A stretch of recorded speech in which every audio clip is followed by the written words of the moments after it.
Hi, welcome to the latest episode of NAMI New York State Perspectives, your show to keep you connected, supported, inspired as we navigate the COVID-19 crisis and learn not to just survive this current epidemic, but learn how to thrive through it as well. And today we're joined by a very special guest. We're really our leader in mental health services. We're so honored to be joined by the Commissioner for the Office of Mental Health, Dr. Sullivan.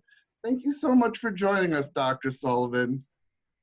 Thank you so much for inviting me. Thank you. Oh, of course. It's a real pleasure to be here, really. Oh, it's always a pleasure. Thank you for all the great work you do.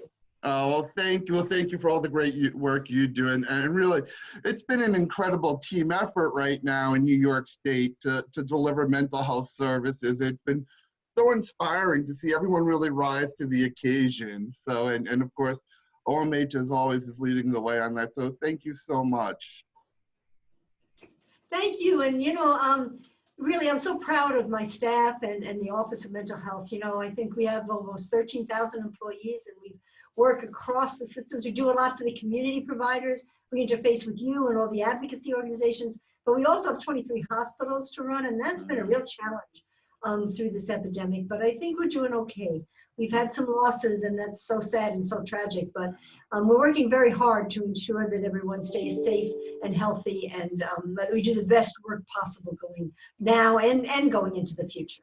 Certainly, and of course, I should have started with the most important question. How are you and your family doing through all of this? We're doing okay. I think I've been blessed that my family's all healthy. We've been isolating and people have been staying at home. I've missed my grandkids a lot. I see them every weekend and I play with them, but we've been doing this. We've been doing Zoom together. Right. So it's been okay. But I have friends who've lost people, so I know how painful that is. And that's going to go on for those families for a long time. But I've been blessed so far. Right? And your family? We're very well, thank you. My wife and I have been keeping busy learning to adjust from home and checking in on our parents. I get a little word. My mom is in New York City by herself, but thank God she's doing okay. But it's the interesting thing just in this little part of the conversation, Commissioner. Before this all happened, we would ask people, how are you doing? And you'd expect that kind of canned answer, I'm doing okay. But now people really listen and really are concerned when they ask, how are you? It's become a different question. And that's one of the things I hope that we take forward with us.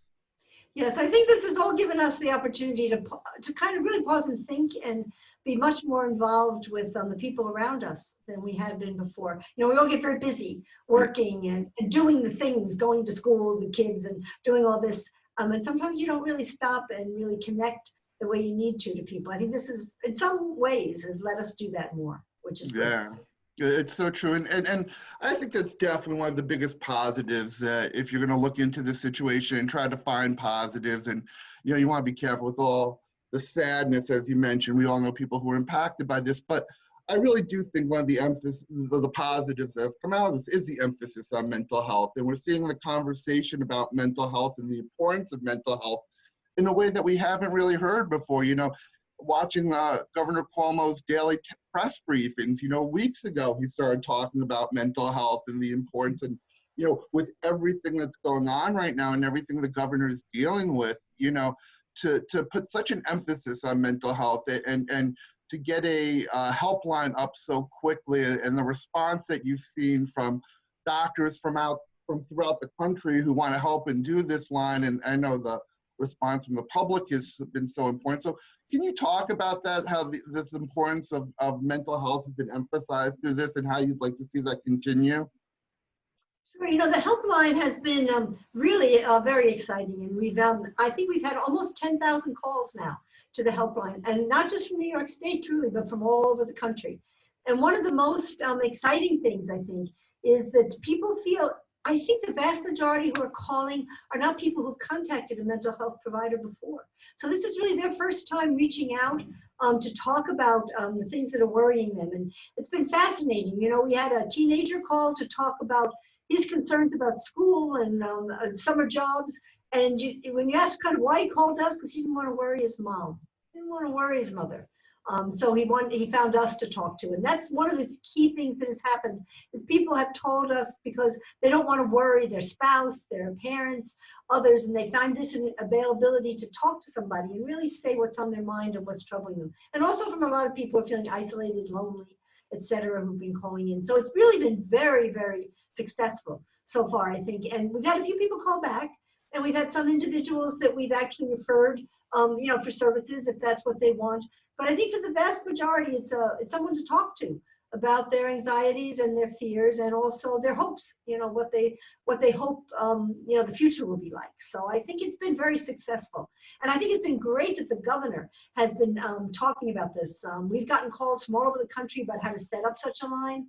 And I think if you listen to his speeches every day, there's always something in there about family and about connecting and about not being isolated. And I think that that's a really great message to be putting out to people, even with all the pain and other things which are going on through this epidemic, that it's a critical message. So yes, and so please, anybody call who feels they want to talk. Most calls last about 15, 20 minutes actually.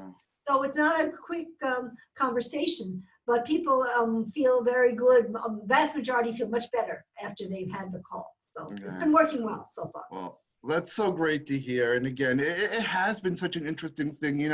I've always found our governor to be a very effective leader, but he was never one that you would call warm and cuddly, if you know what I mean. He has a very tough persona, but he's really redefining what tough is. And the fact that in the daily press briefing said he's redefining what New York tough is, and it's tough and it's smart, but it's loving and caring. And I think, as you said, he's showing a different part of himself. And I was so moved how he talked about how he admitted he could have been a better father and had more time to talk to his daughters and have more substantial conversations, or all the times that, his mother wanted him to come over for coffee, he talked about the other day, and something would come up. And but that's everybody. I mean, we're all, none of us are the governor or the commissioner, but we've all have our priorities where we forget about family. So I hope, as we're moving forward from that, that's definitely a big thing that we take forward, is remember what's important and readjust our priorities.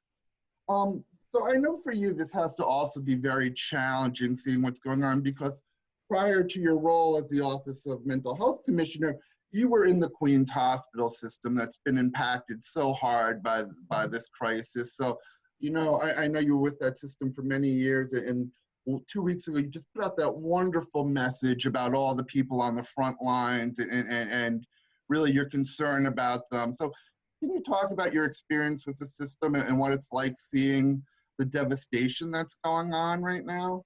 No, it's so there's a lot of pain, but there's a lot of it's a lot of beauty at the same time. When you look at the dedication and the caring of people, and I worked at Elmhurst for over 20 years, and I've been in touch with people who are there, and as much as they're suffering, they're talking about the spirit of the place, and how much they really are still there for their community. And it's a very lively community, and a community which really depends on that hospital. And so I think that they've been really stellar in terms of helping and working. But it's a big drain, they talk about the feeling of just losing so many. Hospitals always are places where some people leave successfully and recover, and others unfortunately die. But this has been in numbers and experiences that no one has had in recent time. And I think that that's a heavy toll on staff. But the dedication and the spirit is just incredible. And it's the same thing I find with my staff too now in our hospitals. People come every single day to work knowing they're at risk, and that's what the people at Elmhurst do. You're more at risk for doing this, but you care and you're dedicated, and you come in and you take that chance because you care about the people that you're helping. And I've seen that in the state hospital system. I've seen it in the city hospital system in Elmhurst. So the first responders are just terrific. You can't thank them enough for what they're doing. And I think they feel the support from everyone, and that support's very important. They really do need to hear our thanks and our commitment to them as people, and they support each other too. So I think that that's a very important part. Right. So obviously, I know it's so heartbreaking for you to see what's going on there, and to hear these stories that you must be hearing every day, from both from the OMH hospitals, from what you're hearing on the Healthline. I mean, just turn on the news and you can see the devastation, but I'm sure you're much more in tune to it than we are, getting a lot more information than the general public. So how are you taking care of yourself and your own mental wellness while facing and having to, you know, spend so much time learning about so much tragedy? You know, I think, you know, first of all, family is critical. So I text my kids every night and we talk every night, my two daughters, you know, and my husband. And so those kinds of contacts. And also at work, you know, even though we're doing a lot virtually, I think, you know, I talk to people all day long, you know, and some people that talk to you, you've got to express your anxieties, your fears, also your successes, but also just the weight of what you're feeling. And then you do things that kind of take you out of the zone a little, you know. I'm a bit of a crossword puzzle addict, you know, and you can really get into it. You know, you sit there and try to figure out what it is, and maybe for a half hour, you're just caught up in doing that. And it kind of just releases, you know, some of the tension. So I think it's important to do those kinds of things and to, you know, just walk outside safely, but, you know, walk outside, do some exercise. You know, sometimes see a good show or movie on TV. Those things are fun. You know, you've got to kind of find a way not to just listen to the news and to kind of recharge, you know, kind of recharge those batteries. And so a combination of connecting with people, but also some stuff you do on your own that just helps you kind of decompress. And I think everybody knows what works for them. Just do it. Don't make sure you do it for at least a certain amount of time every single day. Everybody needs that. You know, it's been so interesting, Dr. Sullivan, you know, in these conversations that I've been having while doing the show, you know, certainly there are themes that are coming up and you kind of touched on one of them, and that's keeping to your routine and not just, you know, showering and getting dressed every day, which is so important too, but budgeting your time still. Obviously now you have all this time, but making sure that you're budgeting things for like crossword puzzles and walks and all those things that really going to help you stay mentally well through this. So that's so important. So thank you. Yeah, no, it really is. You shouldn't take it lightly. You know, I think we all, you know, if you watch kids, you know, routine is very important. And it's very important for us too, as adults, and to know what you're going to do that day and to have it planned out and to keep some of it as time that's just yours and pleasant for you, something happy, if, you know, if you can put it in there so that you can smile. Everybody needs to do that. And it's still okay to smile. It's still okay to laugh. We always remind people that, and search for those things that are going to make you smile and make you laugh. You're hearing it from New York's top psychiatrist. She says it's okay. So our audience, please. It's one of the most important things. You've got to be able to do that. It's kind of a balance. Life is a balance. Certainly. Well, you mentioned, Dr. Sullivan, how your staff throughout the Office of Mental Health is working so hard and working virtually. And one project that I know they're still working so hard at, and I'm so proud to, and NAMI is so proud to be able to collaborate with the Office of Mental Health on, is our What's Great in the State event, which honors children's mental health and those who are doing great work. It's kind of funny, you know, I'm on the honorary selection committee, and actually we're meeting tomorrow to select our honorees this year. Oh, wow. Oh, wow. But what was really nice was what was amazing is we had more than 60 honorees, the most we've ever had from all over the state. The action was fantastic. And I actually started reading them the first day I transitioned to home work.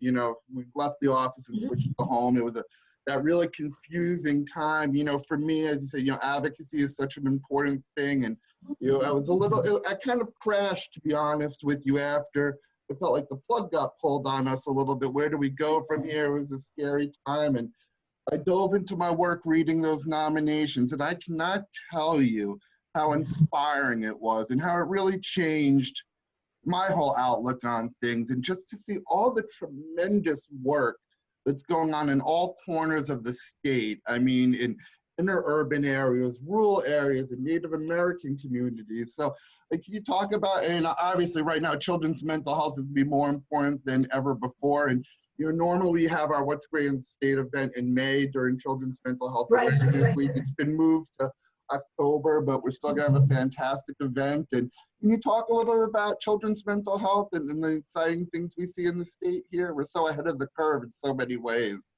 Yeah, so sure. And you know, it's very exciting. And that particular celebration, I think, is going to be great. I know it'll be put off until the fall, but it's the 11th year. It's the 11th year Yeah. we've been doing it. So there's a big history here. I think children's mental health, it's really the future. You know, we have to continue to grow. Particular areas we've been really working on is like school-based mental health. You know, where do you meet kids? Where do you have a chance to kind of offer that support to them and to their families? So we've grown school-based mental health from a couple of years ago. We were at 200 or 300. Now we're almost at 900 school-based mental health clinics across the state, which is really exciting. And that's a way to really be very much on the spot, working with kids and with families and teachers. The other is a lot of the newer services that we're doing in mental health are home-based and family-based. So getting away from just the walls of the clinic. The clinics are good. I mean, clinics are important and clinic services, but also when it's important to be able to go in and do some home-based work, do some work with families right where they need it. So a lot of the new services, we have some crisis respite services across the state where kids can sometimes and families can have a little bit of a time away and get some therapeutic, but then go right home, keep going to school, not lose that precious kind of school time. So there's lots of children's services that are developing and growing that are going to be really, I think, exciting going into the future. And some preventive work too. You know, we have something we call Healthy Steps, which is mental health workers in pediatricians' offices who work with all the families, not just kids who are presenting with problems, but all the families, to help families kind of be healthy in their approach in rearing kids. They can come with a problem that you solve so it doesn't get worse and develop into something else. They do screenings for people who may need special services, and that's been tremendously successful. So we're going to try to see if we can expand that to other across the state. Those are the kinds of early preventive work with kids that's so important. But what gets celebrated in the what's great in our state are often peer services with kids. You know, that every year there's a couple of really great peer services with kids which we celebrate, and individuals who work with families. There's a Family Caregiver Award. So that really highlights and picks out all the different pieces of the services we provide and gives special awards. And giving people recognition is, I believe, is really important. And that's something I think we're learning through this crisis too. Saying thank you is really important for people.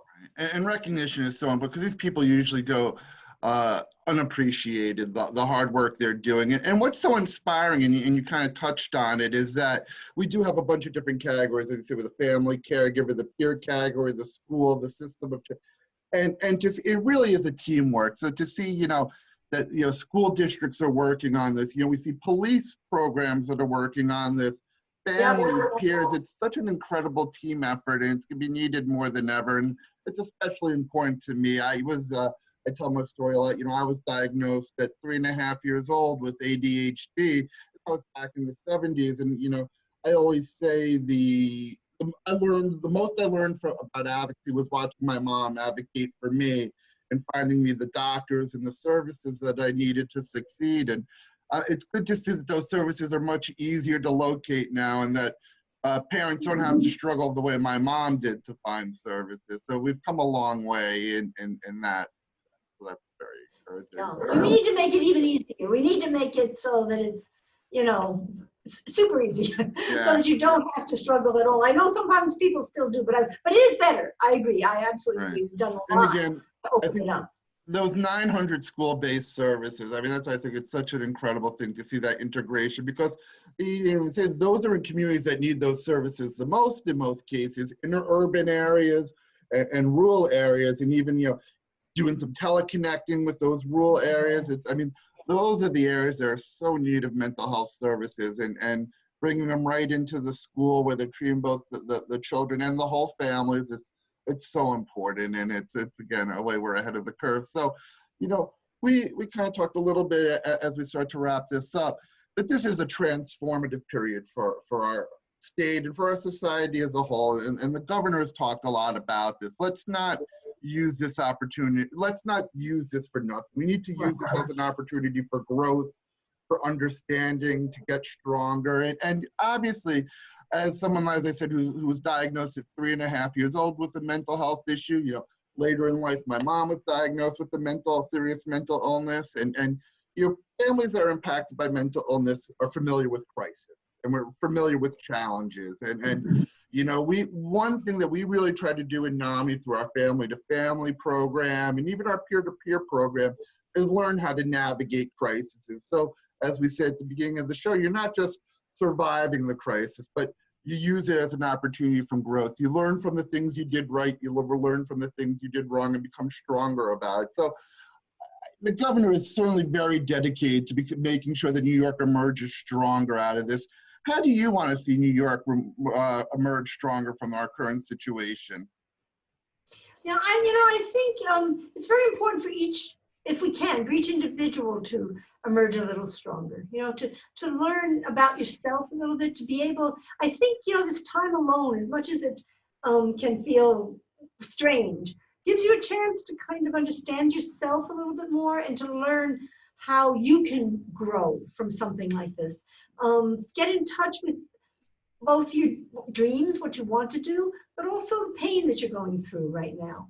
And don't be afraid of it. The people who call the helpline are people who I don't think ever would have thought to ask for help before. And that's the other big thing I think that will come out of this, that people will feel more willing to ask for help, that it won't be, that will decrease that awful stigma that's out there, and help people say, if I feel I need help, I can ask. Maybe it's a small conversation I need. Maybe it's a doctor I need to talk to. I'm not sure what I need, but it's okay to ask. And I think when the governor says that, when other people are saying that, that has a kind of power that I think we can all take from this. Because while we want to be strong, we want to come out strong, we also have to recognize that we can also have times when we feel overwhelmed and when the crisis can be too much. And that's okay then, during those periods of time, to ask for help. And that's good for the rest of your life to figure that too. So I think there's a lot that I think we can take from this going forward, which is a better understanding of us as people. And the other thing, the importance of connection. We take connection a little for granted, and then we're a little more isolated and we go, oh my goodness, this feels so odd, so that I think it's emphasized that. And I think that that's something we'll all take from this too. Don't forget to call mom who's maybe, in another state somewhere, and, keep in touch with family and keep in touch with friends, but those connections are important. And I think that's something all of us will take from this too. Yeah, and just to build on that a little bit, and something the governor has emphasized too, which I never thought I'd ever see Governor Cuomo talk about mindfulness and those type of strategies. But even within the mental health community and in NAMI, I know, if you went to a NAMI conference 10 years ago, you wouldn't hear talk about mindfulness or yoga, but all these other things. So again, there's so many outlets out there for you to try to help maintain your mental wellness, like yoga. And in NAMI right now, along with our support groups and everything, we have programs, free yoga programs, free journaling, help groups.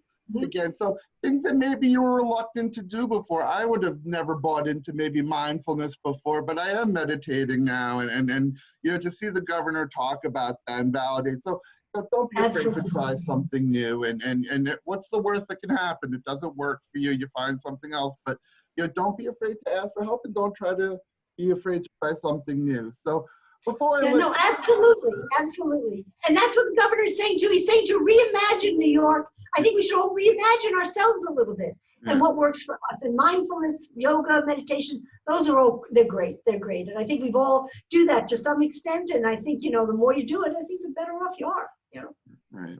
So before we wrap up, I like to try to end most of our episodes by doing a media recommendation for our guests. As you said, it's so important that we find things to watch and do that keep us inspired. And I have a special recommendation for you, Commissioner. A book I'm reading right now, The Splendid and the Vile by Eric Larson, which is just a fantastic book. It's about the first year of Winston Churchill's tenure as Prime Minister, when London was getting bombed every night. Yes. And how did they withstand that? I mean, talk about resiliency, much like our current crisis now, to think you would go to sleep at night and not know if a bomb was going to land on your house. Exactly. And the leadership that Churchill displayed during that time is so inspiring, and it's something that I really encourage everyone to learn more about, especially our leaders. It's such a great example of leadership during very difficult times. So again, absolutely. It's The Splendid and the Vile. Eric Larson. Yes. Thank you. You're I would welcome. definitely read it. It was a fascinating part of history. that It period. is. Absolutely. And Thank you. certainly very close, you know, a lot of, you know, similarities to our current time. So it's a perfect read for now. And you're really the perfect commissioner for our times right now. You know, you've always, you know, your foresight and your hard work is really partnered with your caring and your compassion. And it's needed now more than ever. So thank you for joining us today, of course, but thank you for what you do every day, helping advance the mental health of New Yorkers. We deeply appreciate your leadership and all that you do for the state. Well, thank you and what you do every day and what NAMI does. I mean, it's so important. And you've had a tremendous impact on the lives of so many individuals. Can't thank you enough for what you do and for being our partner in all this work. So thank you. Thank you. Well, thank you. We're honored to do it. And thank you for watching this episode. We look forward to seeing you the next time on NAMI New York State Perspectives. And until then, please make sure that you stay supported, you stay connected, and stay inspired. Thank you. Thank you. Thank you. Bye-bye.